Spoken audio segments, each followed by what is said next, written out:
Halo, Tuhan bersamamu. Selamat jumpa kembali dengan Cuap-Cuap Kawam Katolik Awam.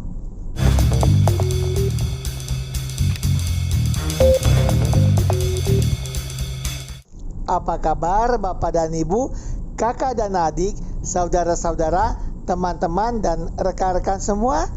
Semoga baik adanya, sehat, sejahtera, dan bahagia.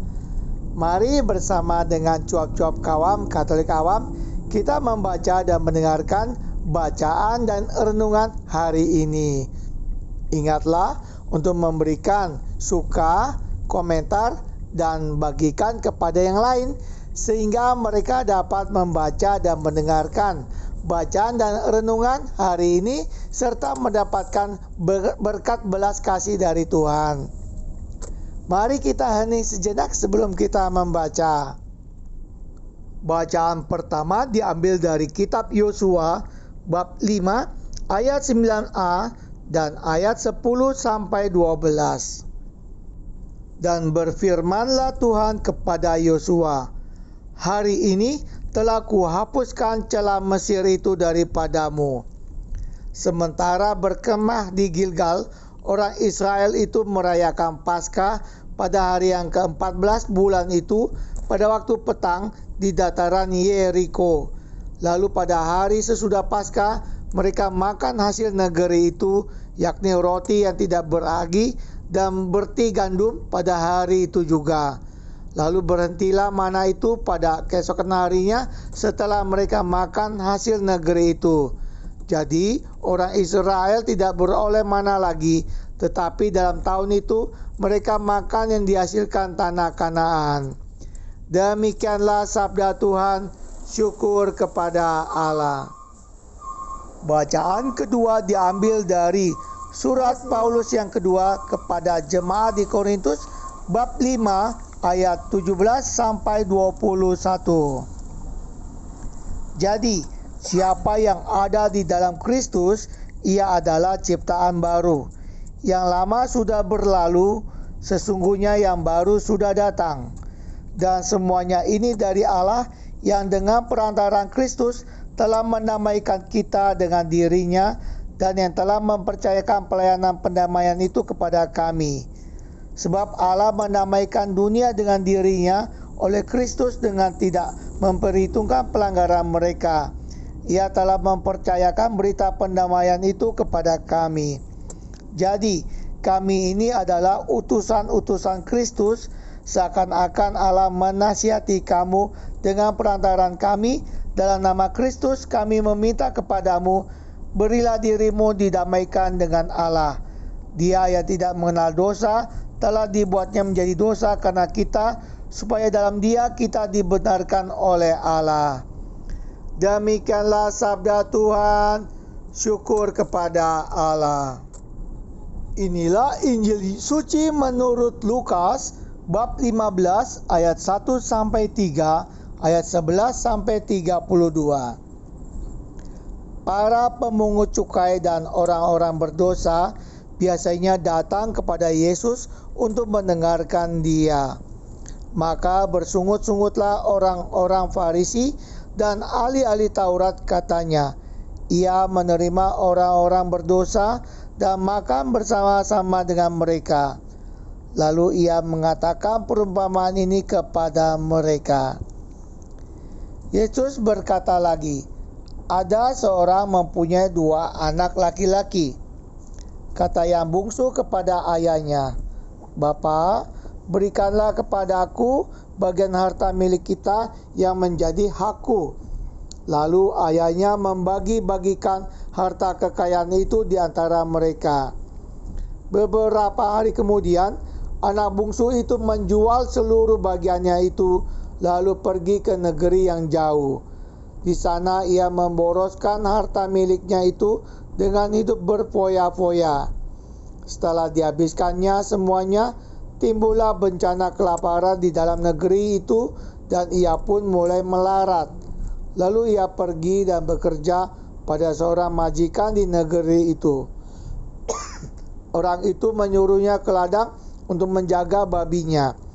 Lalu ia ingin mengisi perutnya dengan ampas yang menjadi makanan babi itu. Tetapi tidak seorang pun yang memberikannya kepadanya.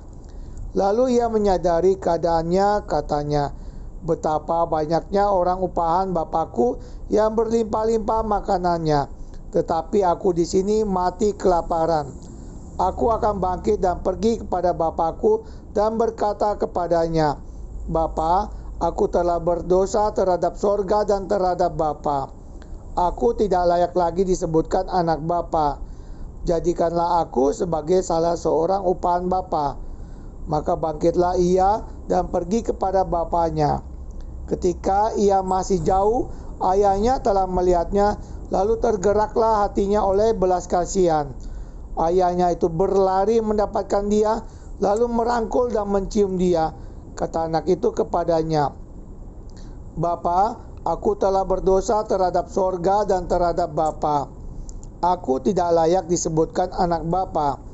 Tetapi ayah itu berkata kepada hamba-hambanya, "Lekaslah bawa kemari jubah yang terbaik, pakaikanlah itu kepadanya, dan kenakanlah cincin pada jarinya dan sepatu pada kakinya. Dan ambillah anak lembu tambun itu, sembelihlah dia, dan marilah kita makan dan bersuka cita. Sebab anakku ini telah mati dan menjadi hidup kembali. Ia telah hilang dan didapat kembali." Maka mulailah mereka bersukaria. Tetapi anak yang sulung berada di ladang, dan ketika ia pulang dan dekat ke rumah, ia mendengar bunyi seruling dan nyanyian tari-tarian. Lalu ia memanggil salah seorang hamba dan bertanya kepadanya, "Apa arti semuanya itu?" Jawab hamba itu, "Adikmu telah kembali dan ayahmu telah menyembelih anak lembu tambun karena ia mendapatnya kembali dengan sehat." Maka marahlah anak sulung itu dan ia tidak mau masuk. Lalu ayahnya keluar dan berbicara dengan dia. Tetapi ia menjawab ayahnya, katanya, "Telah bertahun-tahun aku melayani Bapa dan belum pernah aku melanggar perintah Bapa. Tetapi kepadaku belum pernah Bapa memberikan seekor anak kambing untuk bersukacita dengan sahabat-sahabatku. Tetapi baru saja datang anak Bapa yang telah memboroskan harta kekayaan Bapa bersama-sama dengan pelacur-pelacur, maka Bapa menyembelih anak lembu tambun itu untuk dia." Kata ayahnya kepadanya, "Anakku, engkau selalu bersama-sama dengan aku, dan segala kepunyaanku adalah kepunyaanmu. Kita patut bersukacita dan bergembira, karena adikmu telah mati dan menjadi hidup kembali. Ia telah hilang dan didapat kembali." Demikianlah sabda Tuhan. Terpujilah Kristus. Bapak Ibu, saudara-saudara yang terkasih yang dicintai Tuhan, Shalom. Shalom. Shalom. Shalom. Puji Tuhan. Minggu Letare harus sukacita. Apapun yang terjadi dalam kehidupan dan peristiwa kita. Bapak Ibu saudara yang terkasih, mungkin Anda ingat kalau kita seringkali menyaksikan dalam peristiwa tahunan saudara-saudari kita. Mungkin ambil contoh kisah mudik atau pulang kampung. Anda perhatikan itu, kalau mereka mudik udah disiapkan banyak hal, jauh-jauh hari, kemudian bawa oleh-oleh, bahkan kadang pakai kendaraan yang luar biasa unik juga. Pernah waktu saya tugas di Cakung, Pulau Gebang, begitu ada fenomena mudik, saya sengaja keluar di sana mengamati jalan raya. Dan ketika saya amati jalan raya, waduh, saya menemukan ada bajai, udah di atasnya dikasih koper-koper, yang belakangnya juga oleh-oleh begitu, dan di dalam bajainya itu sendiri kumpul keluarga di sana. Yang nyetir ada yang di sini, ada yang di belakang. Buset, kemana itu ya? Emang kuat dengan tanjakan, pikir saya. Tapi itulah fenomena dijalani meskipun dengan sebuah kerja keras. Dan memang ketika pulang kampung apa yang terjadi? Saya juga pernah pulang kampung itu ketika masih kecil, karena kakek nenek saya adalah seorang muslim, maka bapak saya selalu ngajak pulang kampung. Maka kita pulang kampung dan naik kereta itu rebut-rebutan. Sampai di sana memang suasananya segar ya. Ada kerinduan berjumpa dengan kakek nenek, saudara-saudari. Ada kerinduan, nostalgia masa kecil kita yang hinggap di sana. Juga ada cerita-cerita unik yang bisa disampaikan dalam kebersamaan. Omong punya omong sampai larut pagi itu karena kangen dan rindunya. Yang terpenting di sana adalah ada sukacita. Inspirasi ini saya dapatkan ketika saya merenungi Injil tentang anak yang hilang hari ini. Bacaannya panjang, tapi bagi saya sederhana. Ini berkisah tentang pertobatan dan bagaimana ditampilkan Bapa yang luar biasa baik. Saking baiknya dia selalu membagi-bagi apa yang menjadi permintaan anak-anaknya. Kisah anak yang hilang, nanti saya akan menyebutnya sebagai kesimpulan. Anak yang bungsu ini kangen pulang kampung untuk bertemu dengan bapaknya, apalagi bapaknya yang telah dikhianati. Coba kita melihat dari anak bungsu dan anak sulung. Di sini judulnya adalah kisah anak yang hilang. Anak sulung, anak bungsu. Mana yang hilang sebetulnya? Bungsu, amin? Amin. Oke. Apakah anak yang sulung gak hilang? Mari kita lihat di dalam narasi ini. Coba kita lihat dosa apa yang paling besar dari si bungsu, saudara-saudara. Coba Mes Dinar ini ya. Habis ini kamu pulang, datang kepada papa mamamu dan bilang, "Pak, aku mau minta sekarang harta warisan buat aku, Pak." Langsung dihajar kamu. Gila kamu, nyumpain bapamu mati ya? Kan gitu ya. Aku belum mati, kenapa harta warisan dibagi-bagi sekarang? Pasti kemarahannya besar. Inilah ternyata bapak ini gak marah. Pak, beri dong harta bagianku, harta warisan. Oke, kalau kau mau. Diberi, dibagi dua, yang bungsu dan yang sulung. Dan yang terjadi saudara-saudaraku, yang bungsu dengan harta warisan pergi merantau ke negeri orang, dan di sana dia menghabiskan hartanya dengan foya-foya. Lihat statement awal, hartanya dihabiskan dengan foya-foya. Yang terjadi ada malapetaka, kemudian dia mengalami kemelaratan, dan saat itu dia bekerja yang paling dasar ialah menjadi penjaga babi-babi. Lapar, kadang ampas babi itu terpaksa dia makan. Ini kan melambangkan betapa si bungsu memang mengalami situasi tragis. Dari dia melawan orang tuanya sendiri, dia menyumpahi orang tuanya mati sebelum waktunya, dan dia akhirnya memboroskan semua hartanya. Akibatnya kalau orang kita bilang itu walat gitu ya. Akhirnya dalam keadaan melarat ia menderita. Lalu dia ingat, bapakku punya banyak berlimpah-limpah makanan, kenapa aku makan ampas babi? Bapakku punya banyak pegawai-pegawai, kenapa aku di sini menjadi penjaga babi? Aku mau pulang ke rumah, aku mau pulang ke bapak. Dan nanti aku akan mengatakan, Bapak, aku telah berdosa terhadap surga dan terhadap Bapak, bla bla bla, direncanakan yang baik. Ini kisah dosa si bungsu. Sekarang kita menyebut apakah yang sulung berdosa?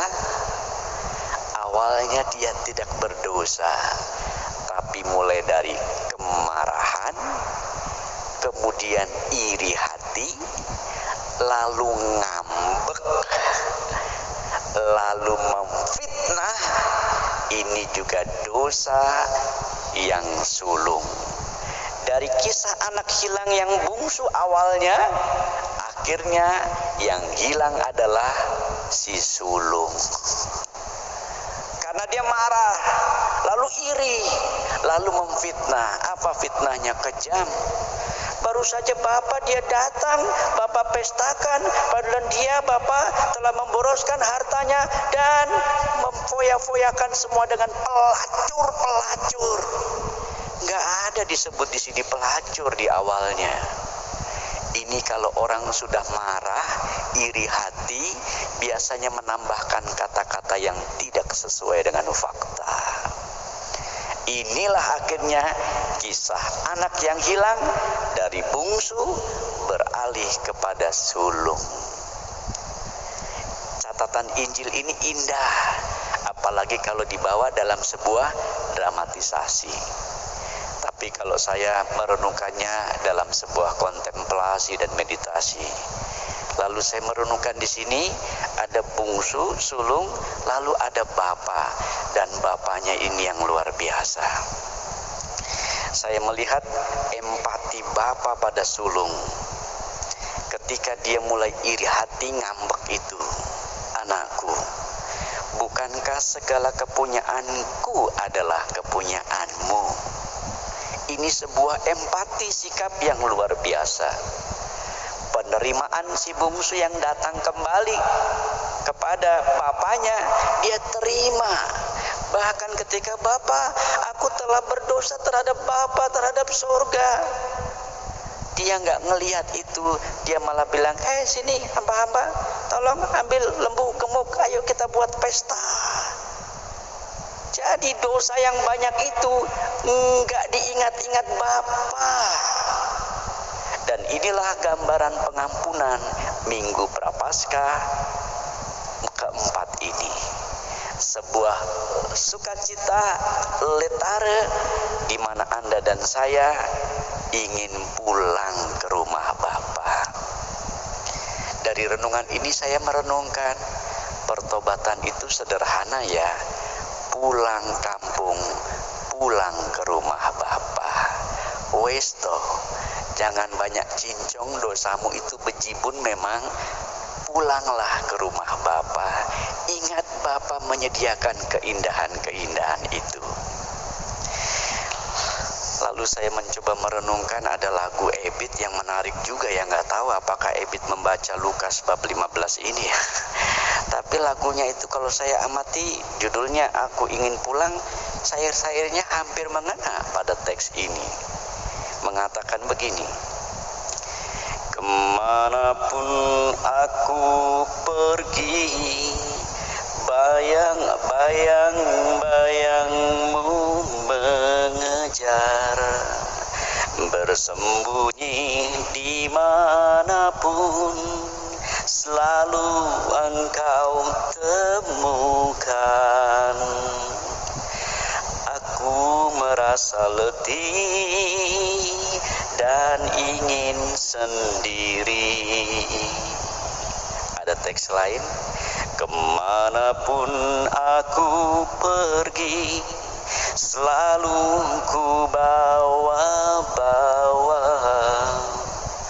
perasaan yang bersalah datang menghantuiku. Masih mungkinkah pintumu ku buka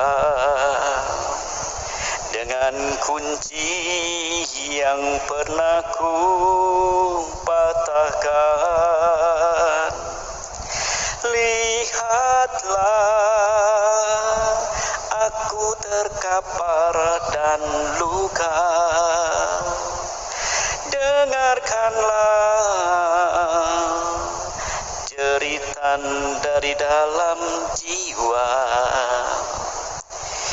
Aku ingin pulang. Ini lagunya Ebit yang saya lihat kok inspirasinya hampir mirip dengan kisah anak yang hilang. Dan bagi saya sendiri menarik bahwa pertobatan adalah sebuah kerinduan pulang ke rumah Bapa. Bagaikan anak bungsu yang dengan banyak dosa-dosa yang ia miliki, aku akan bangkit dan pergi kepada Bapakku. Demikian kisah ini menjadi lukisan, semoga menjadi meditasi bahan doa-doa Anda, dan implikasi untuk kita sederhana.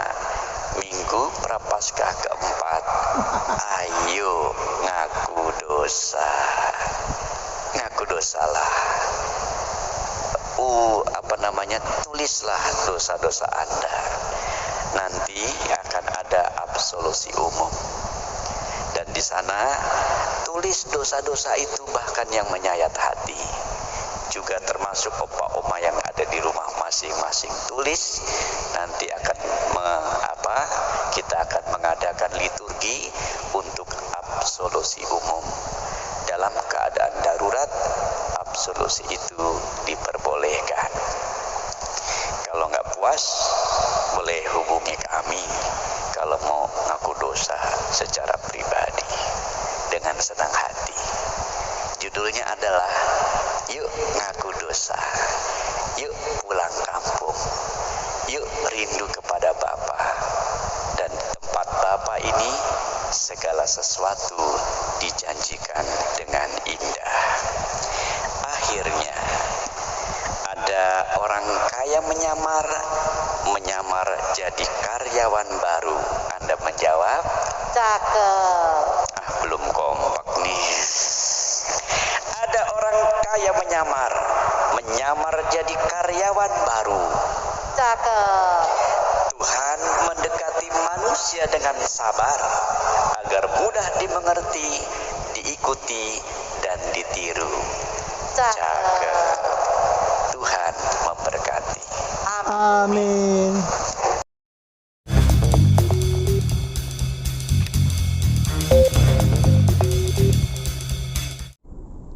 Tuhan bersamamu. Terima kasih Bapak dan Ibu, kakak dan adik, saudara-saudara, teman-teman dan rekan-rekan semua yang telah turut membaca dan mendengarkan bacaan dan renungan hari ini. Sampai jumpa kembali dengan cuap-cuap kawam Katolik Awam. Salam sehat, sejahtera, dan bahagia. Tuhan memberkati.